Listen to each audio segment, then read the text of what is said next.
¿Cómo vencer las preocupaciones? El nuevo curso que te hará vivir plenamente sin que el miedo o la ansiedad dañen tu bienestar emocional o tu salud corporal. Quédate y juntos con el Padre José aprendamos cómo vencer las preocupaciones.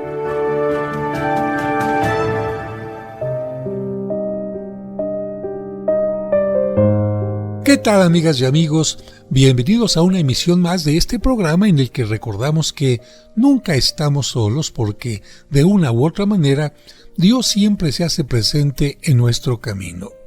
Él puede hacerse presente a través de nuestra conciencia, cuando nos dicta que estamos haciendo algo de mala gana, cuando estamos dejando de hacer algo, es decir, lo que se conoce como omisión, o también cuando nos da esa paz interna, esa paz agradable que indica que estamos haciendo las cosas adecuadamente. Por eso es importante dejar un momento, un espacio del día, precisamente para meditar, para preguntarnos qué es lo que Dios quiere de nosotros.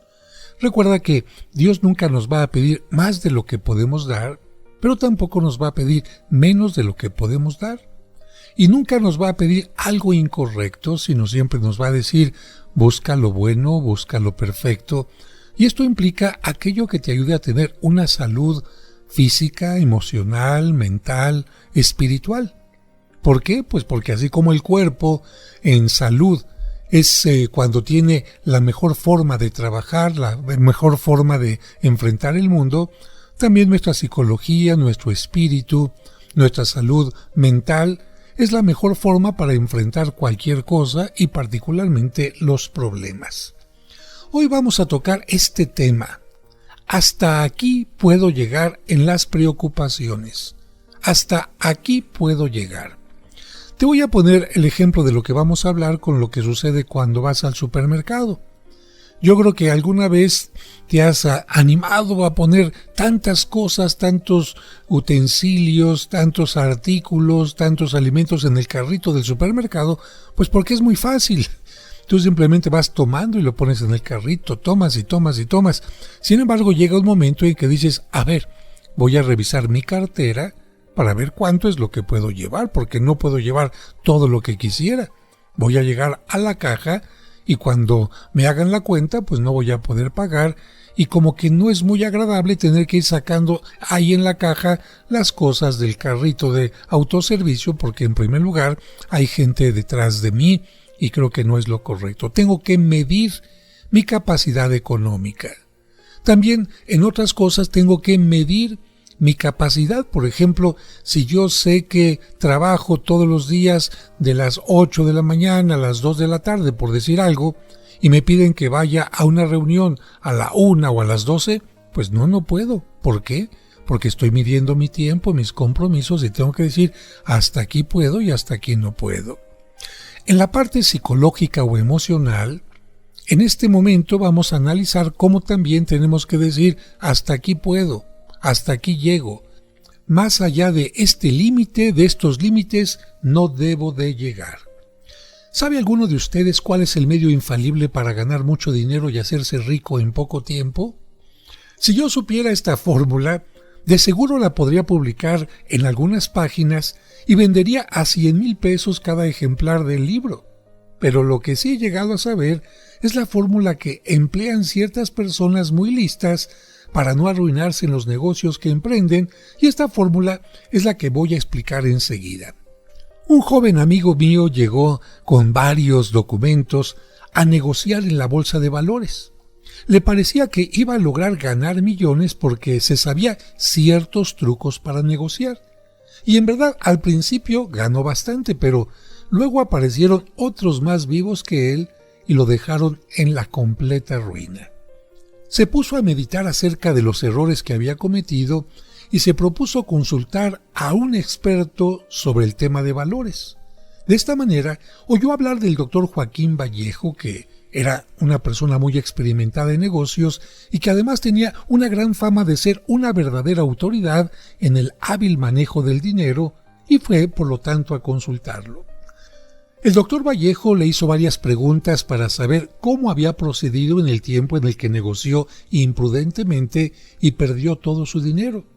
Después le dijo: mire, yo siempre me pongo un límite y me digo hasta aquí puedo llegar en las pérdidas. Cuando llego a ese límite no doy un paso más. Por ejemplo, compro unas acciones para venderlas a 500 pesos, por decir algo, y le pongo un límite a las pérdidas. Por ejemplo, puedo venderlas hasta 450. Si llegan a ese límite, las vendo inmediatamente porque de ahí para abajo ya no puedo perder más porque me arruinaría.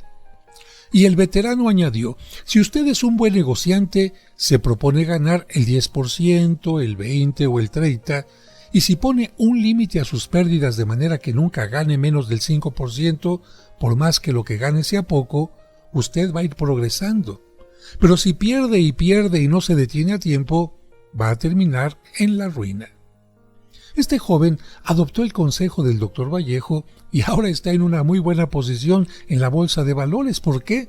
Porque aprendió a ponerle un límite a sus pérdidas y de ahí no pasa. Y yo he llegado a la conclusión de que en la vida psicológica de cada persona es también sumamente útil, importante, emplear el método de decir: hasta aquí puedo perder, hasta aquí puedo llegar y de ahí no paso. Porque si usted adapta este método a las preocupaciones y a cada una le pone un límite, le dice claramente: hasta aquí permito que me amargues la vida, pero de aquí en adelante, de este límite en adelante, no, los resultados van a parecer obra de magia. Por ejemplo, cuando iniciaba mi vida sacerdotal, tenía un amigo que una vez por semana me acompañaba a almorzar, pero tenía la pésima costumbre de llegar siempre tarde, y su retraso me hacía perder cada vez más de media hora. Aguardaba en el restaurante hasta que él llegara, y esto, la verdad lo reconozco, me ponía de mal genio y me llenaba de molestia, hasta que al fin de un día me atreví a decirle: mira, mi tiempo es oro y me estás haciendo esperar más de 30 minutos cada vez que vienes a almorzar conmigo. De ahora en adelante solamente podré esperarte 10 minutos. Si pasa de ahí tu retraso, ya no te esperaré. Afortunadamente, aquel amigo se enmendó de su mala costumbre de llegar tarde. ¿Y esto por qué fue? Porque yo le puse un límite al tiempo que podía perder. Le dije claramente: hasta aquí puedo perder y de aquí no paso. ¿Y qué pasó? Conseguí el remedio a aquella molestia. Cuánto lamento no haber hecho eso desde las primeras citas. Tener la capacidad de decirle a mis preocupaciones: hasta aquí puedo llegar, de aquí no puedo pasar, no puedo perder más. Y haberle puesto un límite de pérdidas a mis impaciencias, a mis tristezas, a mis miedos por el futuro y a mis malos momentos, a mi mal genio. ¿Por qué? Por una preocupación. ¿Por qué no le puse un límite a mi preocupación, a los resentimientos que me amargaban? ¿Por qué les permití que me amargaran sin límites, a su antojo, hasta donde se les dio la gana? Por eso decidí hablar con mi propio yo, conmigo mismo, y decirme: amigo, este asunto amargo merece cierto grado de preocupación, de tristeza, de miedo, de amargura, pero solamente hasta cierto grado. De ahí en adelante ni un grado más. Y ahora te voy a contar la historia de un gran escritor que, al inicio de su vida como escritor precisamente, puso un día límite a su tristeza y a su preocupación. En el Centro de Estudios Superiores donde se estaba formando, hicieron un concurso literario. Cada uno debía colaborar con un escrito en prosa o en verso acerca de un tema sentimental y emocionante. Este hombre suspiraba por llegar a ser un escritor muy florido y participó con un tema que le brotó del alma: la despedida de su madre. Era la narración de lo que sintió el tremendo día en el que tuvo que salir de su pueblo natal para ir a la ciudad a estudiar. Aquel adiós a la madre que ya no iba a volver a ver fue para el corazón algo desgarrador, y los sentimientos de aquel día los transcribió en una composición. Su orgullo le hacía esperar una mención de honor por aquel escrito, pero cometió el error garrafal de contarle a un profesor cuál era el seudónimo que había empleado en aquel escrito. Y el profesor, que era de lengua larga, lo contó a varios alumnos. Bueno, en estos concursos, para que nadie sepa quién está concursando, se utiliza un seudónimo, es decir, un nombre, un apodo falso, y solamente hasta que ya se ha obtenido el premio para una u otra persona, se busca de quién está el seudónimo. Bueno, este hombre lamentablemente le dio el seudónimo, hizo saber quién era a un profesor que era muy chismoso, y llegó el día de la premiación. ¿Qué pasó? Para darle más amenidad a aquella función, consiguieron a un gran cómico para que escogiera una composición al azar y le hiciera una explicación cómica, una explicación a modo de burla a cada una de sus frases para hacer reír al auditorio. El cómico podía proceder sin ninguna preocupación porque, como los autores habían firmado con seudónimos, nadie más, fuera del propio autor, sabría contra quién estaban dirigidas las burlas. Por mala suerte, le tocó la elección a la composición de la que estamos hablando, y durante media hora fue el centro de las burlas de aquel cómico y de las carcajadas del inmenso público. Fueron minutos para aquel hombre que le parecieron eternos. Salió de aquel teatro avergonzado. Era su primera participación en un concurso y había quedado derrotado y burlado. ¿Qué hacer? Bueno, aquel hombre bendijo a Dios para siempre porque en aquella ocasión aprendió a no perder más de lo que debía perder y a convencerse de que perder por aprender no es perder. No se desanimó. Es verdad que nunca jamás volvió a participar en concursos ni a pretender adquirir primeros puestos en redacciones, pero aprendió que su lado fuerte no era la lírica ni la poesía, ni el sentimentalismo en la literatura, y entonces se encauzó por otra vía de la literatura, la de las biografías, la de los estudios psicológicos y la de los escritos de formación. ¿Y qué creen?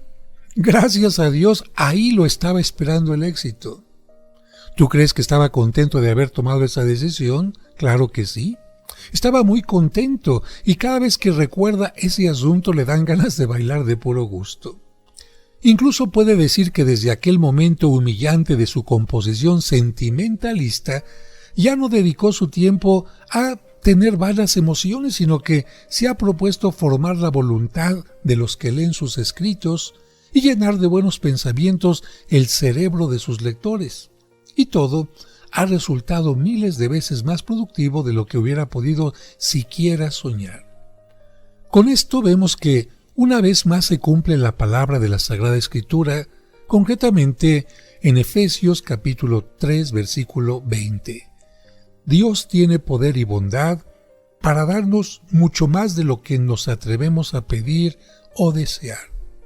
Afortunadamente se le ocurrió a tiempo el decir a la tristeza, a la amargura y a la preocupación: no puedo perder más tiempo ni más energía amargándome la vida por lo desagradable que sucedió.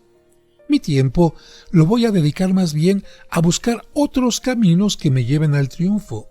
Y los buscó y los logró encontrar con la ayuda de Dios. Esto tiene que ver también con el curso de autoestima que comparto con ustedes en otros momentos. ¿Cómo vemos nuestros fracasos? ¿Cómo nos enseñaron a verlos desde pequeños? Cuando nosotros éramos pequeños y fracasábamos y nos decían: «¿Eres un tonto?», teníamos un error y se burlaban de nosotros. Fallábamos en algún cálculo y nos decían: «Nunca vas a poderlo hacer bien». Bueno, este tipo de comentarios fueron haciendo que como chiquillos, ante un error, ante una falla, nos quedáramos rumiando ahí diciendo: «Nunca voy a poder salir adelante». En cambio, si una persona tenía un fallo, un error cuando era niño y su padre, su madre, su educador le decía: «No te preocupes, vas a salir adelante. Lo importante es que te des cuenta del error, corrígelo y vamos adelante». Los errores no son para que se queden en la mente y los estemos rumiando. no son para que se queden en la mente y constantemente nos estén diciendo eres un tonto, tú no vales, tú no puedes, eres incapaz. Fíjate cuántas personas lamentablemente se repiten una y otra vez cosas que lamentablemente tuvieron como error en la infancia o en la juventud. ¿Por qué no le han dicho a ese error, a ese problema, hasta aquí te permito que llegues? Ya aprendí de mi error, ya he madurado, ya no lo he vuelto a repetir y por lo tanto te pongo un límite. Hasta aquí puedes llegar, más no. Ya aprendí la lección. Ahora vamos a hablar sobre una historia que tiene que ver con el verdadero costo.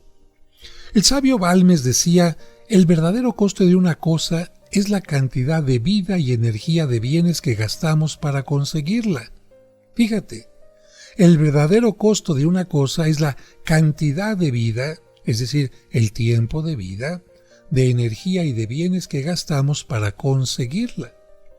Basados en esta frase tan verdadera, tenemos que preguntarnos, ¿no será que estoy pagando un costo demasiado por lo que quiero conseguir?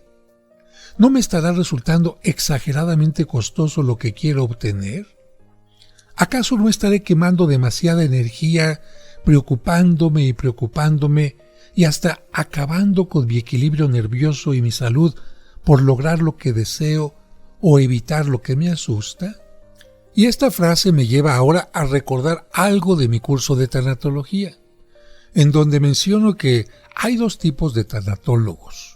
Unos que se van a un extremo y otros que se van a otro extremo, porque hay los más equilibrados también, por supuesto. Los que se van a un extremo cuando una persona acaba de tener una pérdida son sumamente afectuosos y están abrazando, apapachando a la persona, permitiendo que llore, y pasa un día y permiten que siga llorando y otro más y más, y así se pueden pasar todo el tiempo, permitiendo que la persona se deje llevar únicamente por el sentimentalismo.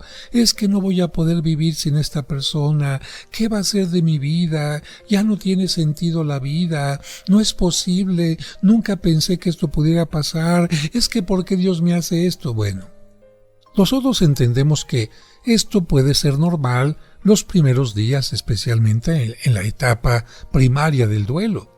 Pero cuando una persona ya pasó 1 mes, 2 meses, 3 meses, 4 meses y sigue con esto ya es delicado. Por lo tanto, ahora te hablo de los otros tanatólogos que se van al otro extremo. Y directamente desde el primer momento en que llega la persona a hablar con ellos de la pérdida, el tanatólogo les dice, dígame usted, ¿hasta cuándo quiere sufrir? Dígame usted hasta cuándo quiere llorar, porque usted es el que va a decidir, ¿eh? Incluso puede ser que yo ya no le sea necesario dentro de 1 mes, pero si usted quiere, nos podemos alargar todo 1 año, así de fuerte. ¿Qué fuerte puede ser para una persona que acaba de perder a un ser querido y está llorando, y que alguien le diga, dígame usted hasta cuándo va a llorar? Dígame hasta cuándo se va a sentir inútil. Dígame hasta cuándo se quiere reintegrar nuevamente a su trabajo, a la sociedad, a la vida. Y es cierto, este segundo tanatólogo puede ser muy duro, pero es alguien que nos ayuda a entender que nosotros podemos ponerle un límite a nuestra tristeza, a nuestra decepción, incluso al sufrimiento por alguna pérdida. Claro, yo me voy un poquito a la parte intermedia. Cuando doy un acompañamiento psicológico, terapéutico, tanatológico a alguien, yo trato de entender también la parte afectiva, porque la persona necesita sentirse entendida, apreciada y por supuesto que se comprendan también sus emociones y sus sentimientos. Sin embargo, no me quedo únicamente en esta etapa, sino también en algún momento le digo a la persona, creo que ya es suficiente el sacar las emociones, creo que ya ha sido suficiente con llorar, ahora vamos a proponer cómo se va a integrar usted a esta nueva realidad, ya sin su pareja, sin su hijo, sin su hija, porque la vida transcurre y usted puede decir, hasta aquí ya fue el momento adecuado. De hecho, muchas personas en la antigüedad se daban, por ejemplo, 3 meses, 6 meses o incluso hasta un año. Ya no se usa esto, pero en la antigüedad una persona después del duelo se vestía de negro y decidía estar con aquel atuendo hasta una determinada fecha. Cuando la gente veía que el vestido negro se cambiaba ya por uno de color, significaba hasta aquí termina mi duelo y estoy ya reincorporado en una forma ordinaria a mi vida de trabajo, a mi vida familiar, a mi vida de relaciones personales. Y te digo esto porque todos hemos sufrido alguna pérdida y un servidor también ha sufrido esto. Sentimos que las emociones fluyen en una forma tremenda y además desordenada. Se van mezclando la tristeza, el enojo, la impotencia, algunos sentimientos de culpa y muchas otras cosas más. Pero fíjate, acabo de hablar de emociones. Y afortunadamente el ser humano tiene algo muy importante que se llama la razón. Y yo te diría que la razón es lo que va a hacer una magnífica ensalada. A ver, para que me entiendas un poquito. Si tú quieres hacer una ensalada, quizás vas y compras un poco de zanahoria, de lechuga, jitomate, cebolla. No sé si quieres ponerle un poco de germinado o si le quieras poner queso de cabra, cómo va a ser la vinagreta que vas a hacer, si va a ser solamente aceite y vinagre o le vas a poner balsámico, vinagre de manzana o alguna otra cosa, mostaza. Bueno, lo importante es que cuando tú decides hacer la ensalada, no echas todo nada más al aventón y lo revuelves, sino que tú vas poniendo cada cosa en su lugar, sobre todo cuando vas acomodando en el plato. Qué hermosa se ve una ensalada cuando está toda bien acomodada. Bueno, imagínate que las emociones son la zanahoria, la lechuga, el jitomate y todo, y la razón es el cocinero o la cocinera. Gracias al cocinero o la cocinera, la ensalada tiene un cierto orden y sobre todo un magnífico sabor. ¿Qué sucede si nosotros permitimos que las verduras, la lechuga, etcétera, sean las que dominen a la razón? Pues a lo mejor va a tener sal de más, va a tener mostaza de más, va a tener, no sé, la lechuga en una forma exagerada, casi no tenía cebollita o casi no tenía algún otro elemento. Bien. Yo espero que con esto de la ensalada me entiendas lo que quiero decirte. No es correcto que nosotros actuemos dejándonos llevar por las emociones. No tenemos que reprimirlas, lo he dicho muchas veces. Las emociones tienen una finalidad, ayudar a que nuestros sentimientos, nuestras emociones surjan, pero en una forma ordenada. ¿Qué pasa cuando una persona ha tenido una pérdida? Parece que se deja llevar por las emociones y no por la razón. Ya no quiero vivir. ¿Cómo que ya no quieres vivir? No voy a poder salir adelante sin esta persona. Ya no tiene sentido mi vida. ¿Qué está hablando aquí? ¿La razón o la emoción? ¿Está hablando la razón o la tristeza? ¿Está hablando la razón o el enojo? ¿Está hablando la razón o la depresión? Evidentemente que está hablando la emoción y por eso la razón tiene que decir, a ver chatitas, hasta aquí, Les permito que lloremos, les permito que nos aislemos un poquito, les permito que extrañemos a la persona que ha fallecido, les permito que nos sintamos un poquito impotentes, pero hasta aquí. La razón tiene que poner un límite. Y si no, te pongo un ejemplo. Imagínate la esposa de un hombre empresario que acaba de fallecer y después de el funeral, esta mujer quiere tirarse a la cama y ponerse a llorar todo un mes. Pero la razón le dice, a ver hija, si haces esto la empresa de tu marido se va a la quiebra. A ver hija, ¿quién va a hacer la nómina para pagarles a los empleados toda esta semana? ¿Quién va a hacer los proyectos para que continúe haciéndose la producción, esto y aquello más? Claro, esta mujer por sus emociones quisiera encerrarse en su cuarto, acostarse, quedarse dormida, olvidarse del mundo. Pero la razón le dice, no es correcto. Y aunque no tengas una pérdida, yo te digo todos los días en la mañana, Tu emoción que te dice, ay, otros 10 minutos, no, otras 3 horas más en la cama, ay, no voy al trabajo, ay, qué flojera, ay, que hay que subirse al metro, hay que tomar transporte. Muy bien, eso te dicen las emociones. Estás cansado, estás desganado, en fin. ¿Pero qué te dice la razón? Si falto, me despiden. Si falto, me descuentan el día. Si falto, puedo perder credibilidad con mis superiores, así que va para arriba. Y aunque estés chinguiñoso y con un poco de flojera, te levantas, ¿cierto o falso? Bueno, en este caso, fíjate, tú le has dicho a la emoción, hasta aquí te permito. Sí, sonó el despertador y tenías que levantarte a las 6:30. Bueno, dijiste 6:35. Hasta aquí me permito 5 minutos para desamodorrarme, pero me levanto. Bueno, también con las preocupaciones hay que hacer lo mismo. Y ahora te quiero hablar de alguien que es muy importante porque llegó a ser incluso el patrono de los medios de comunicación. En toda la historia de la religión, después de Jesús y de Moisés, quizás no se encuentra un hombre tan amable como San Francisco de Sales. Este sabio consejero que con su dirección espiritual llevó a miles de personas a la santidad, cuando al ser perseguido e injuriado veía que sus acompañantes estaban muy enojados y tramando venganzas, les decía, cuidado porque el obrar movido por las emociones desagradables es sumamente peligroso y dañino. Es una verdadera pérdida dedicar parte de nuestra vida a recordar ofensas y a preparar venganzas. Si alguien me ataca, recordaré a Cristo mi Redentor que fue atacado injustamente y se callaba. Y si una persona deja de atacarme, desde ese día olvido todo el mal que me hizo y dijo contra mí, y me esfuerzo por cultivar hacia ella los mejores sentimientos de amistad y de aprecio. Esto nos enseña que, en verdad, este gran hombre le decía a su resentimiento y a su afán de vengarse, hasta aquí puedo llegar.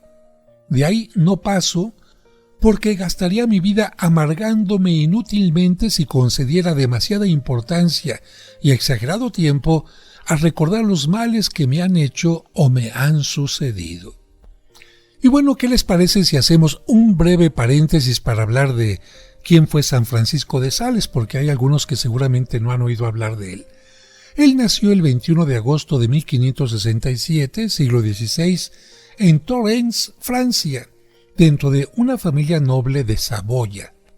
Era el mayor de 6 hermanos y fue bautizado al día siguiente de su nacimiento en la iglesia parroquial de Torrens con el nombre de Francisco Buenaventura. En aquel tiempo se acostumbraba que el mismo día del bautismo o al día siguiente, cuando mucho, se bautizaban las criaturas. Durante toda su vida tuvo como santo patrono a San Francisco de Asís. Cursó estudios en la escuela jesuita de Clermont en París y en la Universidad de Padua en Italia, 2 centros de estudios sumamente importantes. Fue en Padua donde obtuvo el grado de doctor en leyes en 1591 y 2 años después fue ordenado sacerdote. Por su paciencia, por su amabilidad, por su capacidad de diálogo, fue enviado a Chablais, una antigua región del Ducado de Saboya. ¿Para qué? Para convertir a los calvinistas. ¿Quiénes eran los calvinistas? Bueno, tú recordarás que la iglesia protestante, como se dice popularmente, comenzó primero con Lutero, pero después vino otro hombre que separó también a muchos cristianos de la iglesia y fue precisamente Calvino. Los seguidores de Calvino rechazaron la autoridad del Papa y fueron creando cada vez más división. Y lamentablemente hubo incluso luchas violentas entre grupos de católicos y grupos de calvinistas, y ahí fue donde precisamente este hombre Francisco de Sales fue enviado para tratar de crear un diálogo o por lo menos enfriar un poquito los enfrentamientos. Fue obispo de Ginebra, aunque nunca pudo ejercer propiamente su papel. ¿Por qué? Porque los calvinistas estaban en aquella zona y no le permitían que fuera obispo. Finalmente falleció en Lyon el 28 de diciembre de 1622, allá en Francia. Y aquí viene algo importante. Se cuenta que cuando le hicieron la autopsia, le encontraron el hígado endurecido como una piedra. Y esto lo explican los psicólogos por la enorme violencia, el enorme esfuerzo que tuvo que hacer este hombre de fuerte carácter para hacerse y aparecer amable, delicado y bondadoso en el trato con todos. Qué interesante la vida de San Francisco de Sales, ¿verdad?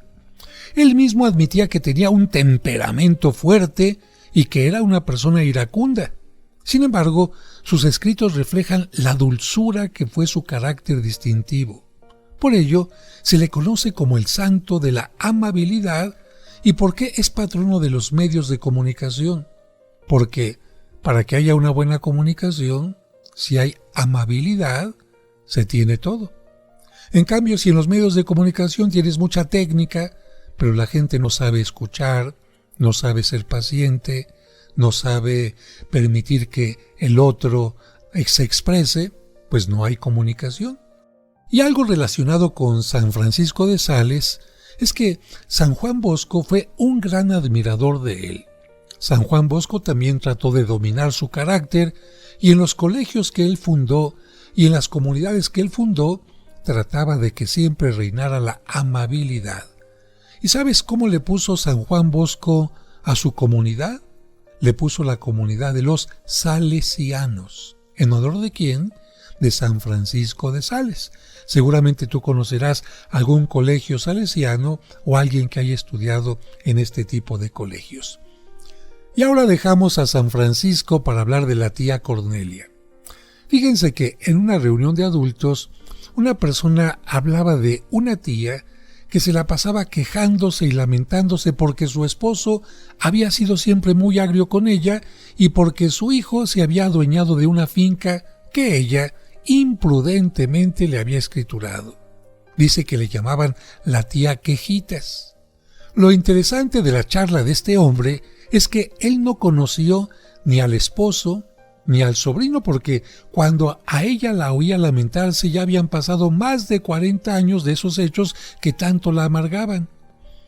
¿Qué estaba pasando? Bueno, precisamente por eso salió este tema en la reunión, porque esta mujer seguía dedicándole tiempo y tiempo y tiempo a su amargura, al recuerdo, en lugar de poner un alto.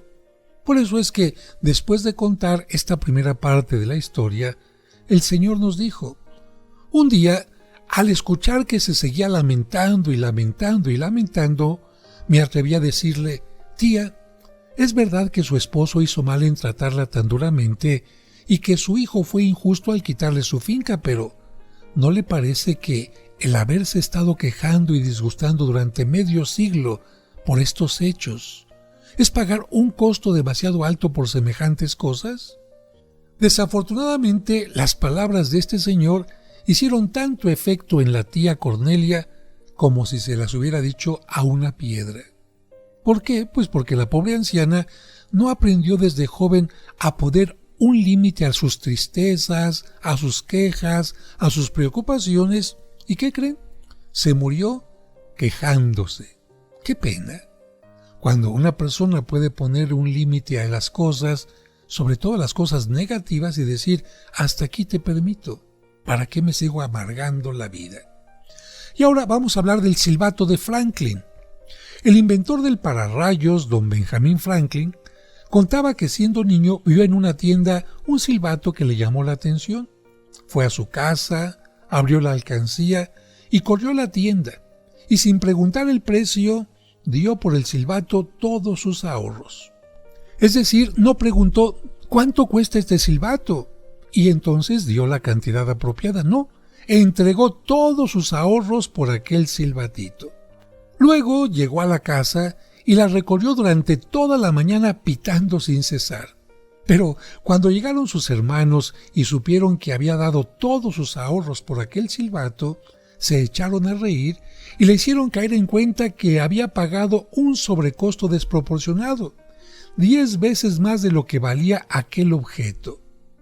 60 años después, Franklin todavía recordaba la famosa compra que había hecho siendo un niño y exclamaba: «La tristeza y la humillación que sufrí por haber pagado un sobrecosto tan grande por aquel silbato fueron mucho más grandes y duraderas que las alegrías que experimenté pitando con él». Y otra historia que reafirma lo que estamos señalando es la de el gran novelista ruso Tolstói, autor de novelas tan famosas como La guerra y la paz. Él pagó junto con su esposa uno de los sobrecostos más exagerados y dañinos de la historia. Vamos a ver cómo sucedió. Tolstói se casó locamente enamorado de su mujer, pero se casó con unos labios que sonreían, con una piel de miel, con una voz encantadora, y no se dio cuenta de que se casaba con alguien que tenía un temperamento insoportable. Bueno, de ahí vinieron sus penas. Su mujer sufría de celos y esta enfermedad nerviosa, que según Salomón viene del infierno, amargó la vida de los dos. Ella lo seguía silenciosamente a todas partes con el temor de que le pudiera ser infiel al matrimonio. Dicen que solamente le faltaba hacer lo que hacía Eva con Adán, que todos los días, cuando Adán llegaba a casa, ella le contaba las costillas por si acaso, por si no había otra mujer en su vida. Bueno, ¿y qué hizo el señor Tolstói ante este sufrimiento? ¿Olvidarlo? ¿No darle sino la importancia que se le debe dar a una enfermedad nerviosa? Pues no. Él se dedicó a escribir un diario en el cual pasaba horas y horas redactando las razones que él quería que la posteridad supiera para que se reconociera que toda la culpa era de su mujer. Y ella, al saber esto, se dedicó a escribir otro diario titulado ¿De quién es la culpa?, en el cual describía a su marido como un demonio doméstico y ella se presentaba como una mártir inocente. Y así lograron convertir su hogar en lo que el mismo Tolstói llamó un manicomio. ¿Y qué consiguieron con todo esto? ¿Que nosotros los admiremos por ello? Claro que no. En todo caso, a nosotros nos interesa más un granito o un barro que tengamos en la cara que todas las peleas de Tolstói y su mujer. Entonces, ¿qué consiguieron ellos? Una vida de infierno que les duró 50 años. He aquí el ejemplo de otros dos imprudentes que, como el pequeñito Franklin, gastaron todos sus ahorros, su alegría y su paz en comprar a un exagerado sobrecosto un silbato que solo les sirvió para hacer un ruido inútil. Qué distinta hubiera sido su existencia si a tiempo, muy a tiempo, hubieran dicho: basta, hasta aquí puedo llegar perdiendo energía. De aquí en adelante no doy un paso más en esta perdedera de fuerzas nerviosas, de luchas inútiles, de complicaciones. Sería mejor que Franklin, cuando llegó al mostrador, hubiera dicho: ¿cuánto cuesta el silbato? Y si hubiera sido muy caro, hubiera dicho: no lo compro. Y si tenía el dinero para pagarlo, hubiera dicho: aquí está el dinero y me llevo mis demás ahorros, no los quiero gastar todos. Para concluir este programa, yo te invito a que hagas 3 propósitos. 1. Te preguntes en qué problema estoy gastando más energías de las que conviene gastar. ¿En qué preocupación estoy gastando más energías de las que conviene gastar? A lo mejor estoy dedicando más tiempo a un problema que merece menos tiempo que mi familia, que mi salud, que mi trabajo. Me estoy enredando y enredando con preocupaciones que no merecen tanto de mi tiempo, tanto de mi energía. Segundo, pregúntate: ¿hasta dónde, hasta cuándo vas a fijar el límite al que puedas llegar preocupándote por eso y te quede claro que hasta ahí vas a llegar? Y tercero, ¿cuánto vas a pagar por este silbato que tanto te preocupa? ¿No estarás pagando más de lo debido? Imagínate esa preocupación, esas emociones que son dañinas. Ahora imagínatelas como un silbato. ¡Pi, pi, pi! ¿De qué sirven? ¿Están haciendo ruido nada más? Ojalá fuera música bonita, pero no. Las preocupaciones, las emociones negativas, no sirven para nada. Son como un silbato que simplemente hace ruido. Así que yo te invito a que repitas esto. Con tu paciencia salvarás tu alma. Bueno, yo creo que esto nos recuerda que nosotros nunca estamos solos, que de una u otra manera siempre Dios está con nosotros. Que Dios te bendiga.